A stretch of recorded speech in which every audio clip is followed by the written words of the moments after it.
RPSC की 2 भर्तियों को लेकर एक सवाल था मेरे मन में था कि मैं आपसे ये पूछूँगा।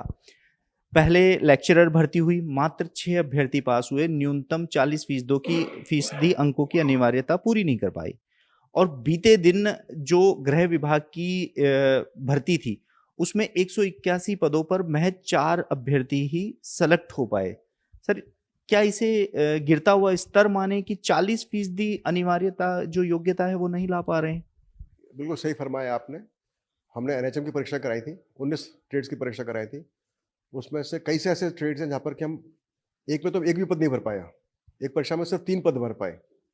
जहाँ सैकड़ों पद हैं, वहाँ पे सिर्फ 3 पद भरना या एक भी पद नहीं भर पाना। जैसे बायोमेडिकल इंजीनियर में एक भी पद नहीं भर पाए हम। तो इसका मतलब ये है कि जो कैंडिडेट्स हैं, जो अप्लाई करते हैं, या तो वो कैंडिडेट्स कहीं कॉर्पोरेट में चले गए हैं, अच्छे पदों पर चले गए हैं, दूसरे उन्होंने बेहतर एवेन्यूज़ खोज लिए हैं, वो इनका हमारे इसमें संविदा पदों पर नहीं आना चाहते, या फिर ये जो कैंडिडेट्स हमारे हैं जिनके पास डिग्रियां हैं लेकिन नॉलेज नहीं है, या फिर डिग्रियां हैं लेकिन वो प्रिपरेशन करके एग्जाम नहीं दे रहे, कई सारी बातें हो सकती हैं। और कुछ हद तक ये हो सकता है कि पेपर काफ़ी टफ हुए हो, तभी भी ऐसा हो सकता है कि वो 40% नहीं कर पाए।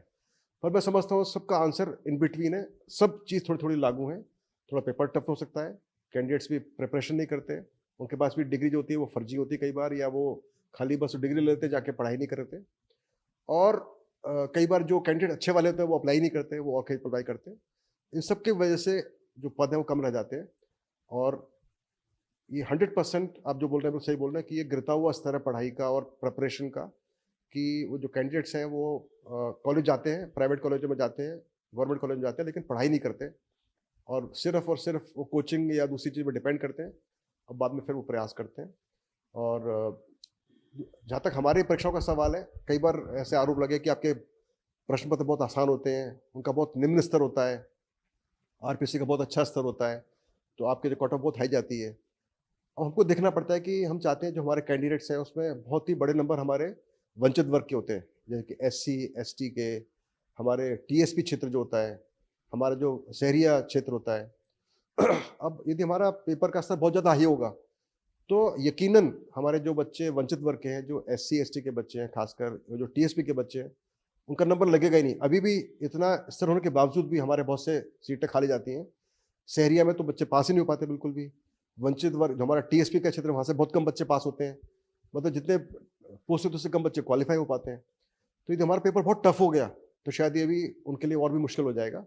तो हम प्रयास करते हैं कि हमारा पेपर मॉडरेट सा रहे, ताकि उसमें, क्योंकि पेपर कैसा भी हो, आसान हो, डिफ़िकल्ट हो, कैसा भी हो, खासकर जब आसान होगा तो जो सीटें पूरी भरेंगी। ये तो है नहीं कि उसमें सीटें नहीं भरेंगी, सीटें पूरी भरेंगी।